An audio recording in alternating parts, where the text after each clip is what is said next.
چوہے نے کیا بس کا سیر۔ ایک چوہا سڑک کے کنارے لگ درخت کی جڑ میں اپنے بیل کے باہر بیٹھا ہوا تھا۔ وہ روز گاڑیوں کی آمد و رفت دیکھا کرتا۔ اس کا بھی دل چاہتا تھا کہ بس کی سیر کرے۔ اچانک ایک بس اس کے سامنے آئی۔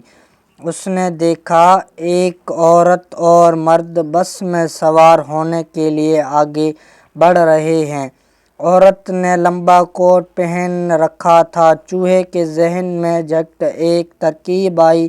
وہ عورت کے کوٹ پر آہستہ سے چڑھنے لگا۔ عورت مرد بس میں چڑھنے کی جلدی میں تھے۔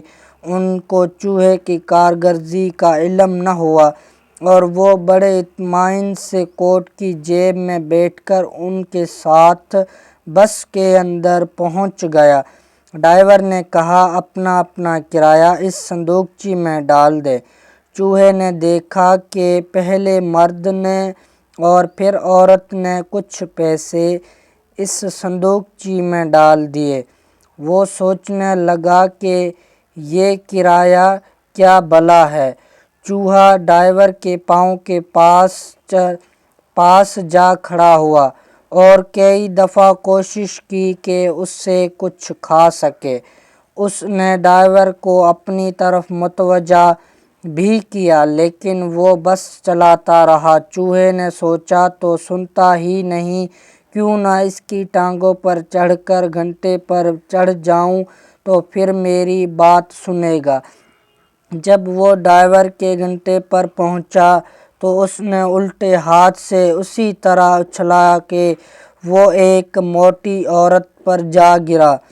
وہ ایک دم چلائی اور چوہا اور کھڑی ہو کر ادھر ادھر رونے لگی۔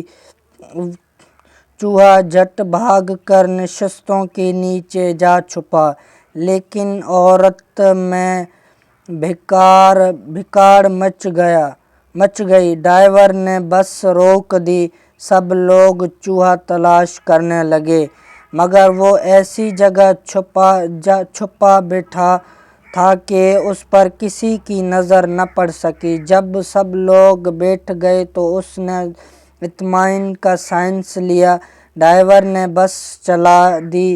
چوہے نے ادھر ادھر سے جھانک کر باہر دیکھنے کی کوشش کی۔ نشستوں کے نیچے پھر کر دیکھا تاکہ باہر کا نظارہ کر سکوں لیکن کامیابی نہ ہوئی۔ صرف مسافروں کے پاؤں نظر آ رہے تھے۔ اتنے میں انہیں ایک چمکیلی سلاخ نظر آئی جو بس کے اندر چھت تک لگی ہوئی تھی۔ اس کے سہارے وہ چھت پر چڑھ گیا۔